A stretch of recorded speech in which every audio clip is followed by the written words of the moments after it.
இருந்து வர்ற பனங்கிழங்கு இதுல இருந்து கிழங்கு தயாரிப்பு வரும். இதுல வந்து இதான் பனைமரம், இந்த கொட்டையில இருந்து பனைமரம் அண்ணா இருக்குல்ல, இதுல வந்து தவன் இது வெட்டினோம்னா பனைமரம் அண்ணா இருக்குல்ல, இதுல இருந்து வெட்டுனா தவன் கிடைக்கும். இதுதான் இது அப்படியே விட்டதுனால இது வந்து பனைமரமா வளர்ந்து பெருசா வளர்ந்து இதுல இருந்து தான் இந்த பெரிய இந்த மாதிரி நொங்கு கிடைக்கும். இந்த மாதிரி நொங்கு அதை விட்டு அது பழமா மாறி அதுக்கப்புறம் இதை காய வச்சு இங்க வைக்கும் போது இது ஒரு நீட்ட கிழங்கா மாறும். பனங்கிழங்கா மாறும். அப்படியே விட்டுட்டா அது முளைச்சு பெருசா பனைமரமா மாறிடும். இப்ப இதெல்லாம் விட்டுட்டா ஒரு குட்டி தோப்பா மாறிடும். பனைமரம் பெருசா வளர்ந்து நிற்கும். அதுல இருந்து இந்த மாதிரி நொங்கு காய்க்கும். இந்த நொங்கு காய்க்கும். இதுதான் நொங்கு. இதுதான் எங்க ஊர் அகரம். ஊர் எல்லாம் எல்லை அகரம் ஊர் எல்லை. இது எங்க அம்மா நாங்க எல்லாம் ஒரு ஊர்ல இருந்து வந்திருக்கோம். ஒரு வைபா நாங்க சென்னையில இருந்து கிளம்பி இங்க ஒரு கல்யாணத்துக்காக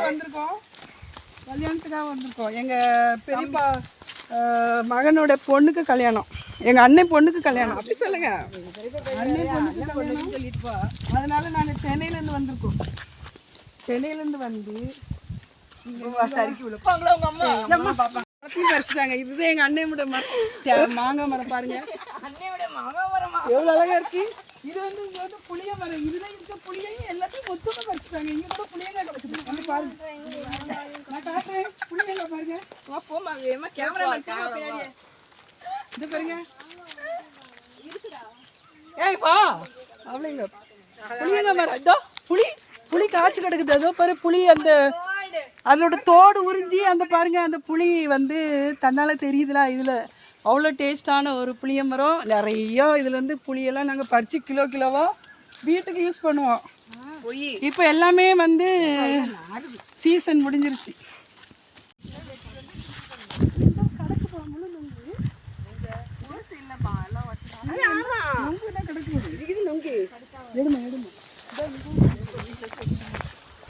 இங்கோடு கிடக்கு. வெட்டி சாப்பிடலாம். அண்ணொன்று கிடக்கு. இது நொங்குன்னு கூட வீடு. எங்கள் அம்மா நாங்கள் பிறந்த வீடு. நாங்கள் இந்த வீட்டில் இருந்தோம். இங்கேருந்து தான் நாங்கள் கல்யாணம் பண்ணி கொடுத்து இத்தனை வருஷத்துக்கு அப்புறம் இந்த ஊருக்கு வந்திருக்கோம். எத்தனை வருஷத்துக்கு அப்புறம் வந்திருக்கோம்? ஒரு 10 years இருக்கும்.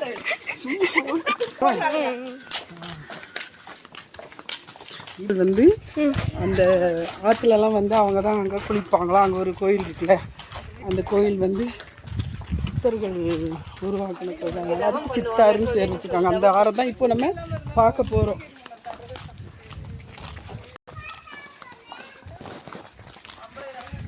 தண்ணி தோட்டத்துக்குலாம் போவோம். அதனால இங்கே தான் தண்ணி.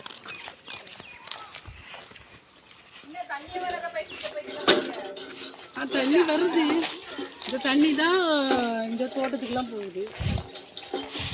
இந்த மாதிரி இந்த தண்ணி பார்த்தீங்கன்னா அவ்வளோ டேஸ்ட்டாக இருக்கும் குடிக்கிறதுக்கு. இது அந்த வாய்க்கால் ஃபுல்லாக அந்த படி ஃபுல்லாக ரம்பிடும். அதுலேருந்து இறங்கி அந்த கிணத்துல போய் தண்ணி முடிஞ்சு அங்கே குளிப்பாங்க. இங்கே தான் நாங்கள் வந்து இந்த வாய்க்காலில் இந்த படி ஃபுல்லாக தண்ணி கிடக்கும். இப்போ எல்லாம் காலி. தண்ணி காஞ்சி போச்சு. இப்போ தண்ணி இல்லை. வெயில்னால காஞ்சி போச்சு. அங்கே ஒரு கிணறு இருக்குது. அந்த கிணத்துல நாங்கள் தண்ணி மட்டும் அங்கே தான் துணியெலாம் துவைச்சி குளிப்போம். குளிச்சுட்டு இப்போ இதெல்லாம் கட்டிட்டாங்க. வந்து வாழைத்தோப்பா இருக்குது. அப்போல்லாம் இது வந்து நெல் பயிர் விளையிற இடமா இருந்தது. இந்த கிணத்துல தான் குளிப்போம். நல்ல பக்கெட் வச்சு தண்ணி கயிறு கட்டி அதில் மொண்டு குளிப்போம்.